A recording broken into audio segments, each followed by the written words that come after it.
What's something your family doesn't know about you? My Aunt Carol asks me every few years if I remember anything. Usually at family gatherings, after she's had a couple of glasses of wine and the conversation turns nostalgic. She'll put her hand on my arm and say, "Sweetie, do you remember any of Diane's boyfriends doing anything to you? Anything at all?" Diane is my mother. Nobody in my dad's family calls her your mom anymore. I always say no. I've been saying no since I was 12 years old and I'm 31 now. The answer never changes. The truth is, I remember one thing very clearly, but I've never told anyone. My parents split when I was 4. Dad got weekends and every other Wednesday. Diane got the rest. The custody arrangement lasted until I was 9, when Dad finally got a lawyer good enough to prove what everyone already knew, that Diane was a disaster and I wasn't safe with her. Those 5 years were a parade of Diane's boyfriends. I don't remember most of their names. There was the one who sold cars and always smelled like cologne, the one with the motorcycle who let me sit on it once, the one who yelled a lot and put his fist through the bathroom door. Then there was Kenny. Kenny moved in when I was 7. He had a beard and wore the same Metallica t-shirt 3 days in a row. He didn't talk to me much, which was fine. Most of Diane's boyfriends ignored me. It was summer. Diane had one of those inflatable pools in the backyard, the kind that's 4 feet deep and takes up half the lawn. I was out there by myself, had been for maybe an hour. Diane was inside on the phone.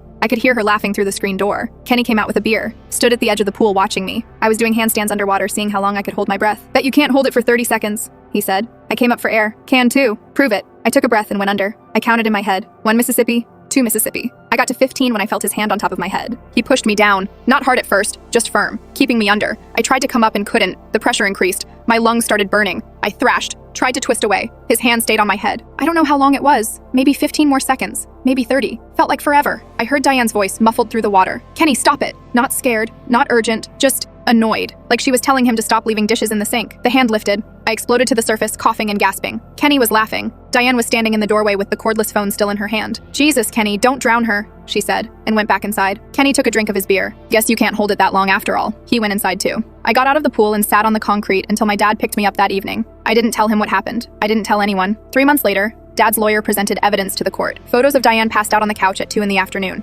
Testimony from neighbors about screaming matches. A police report from when Kenny got arrested for outstanding warrants. I moved in with Dad full-time right before 3rd grade. Dad's whole family, him, Carol, my Uncle Mike, my grandmother before she died, they all talk about those years like they were a war they won, how hard they fought to get me out, how much money the lawyer cost, how they'd do anything to protect me. Carol tells the story every Christmas about the time she showed up at Diane's apartment unannounced, and I answered the door in the same clothes I'd been wearing for 3 days. How she took me out for ice cream and I ate so fast I made myself sick because I didn't know when I'd get food again. They gave everything to save me. Thousands of dollars. Endless court dates. Years of stress and worry. So when Carol asks if I remember anything, I tell her no. I let her believe they got to me in time, that nothing bad actually happened, that all their sacrifice worked perfectly. They don't need to know about Kenny's hand on my head, about Diane's bored voice through the water, about the 30 seconds or 60 seconds or however long it was that I thought I might die in a plastic pool in a backyard in Phoenix. Some things you keep to yourself, not because they don't matter, but because the people who love you have already carried enough.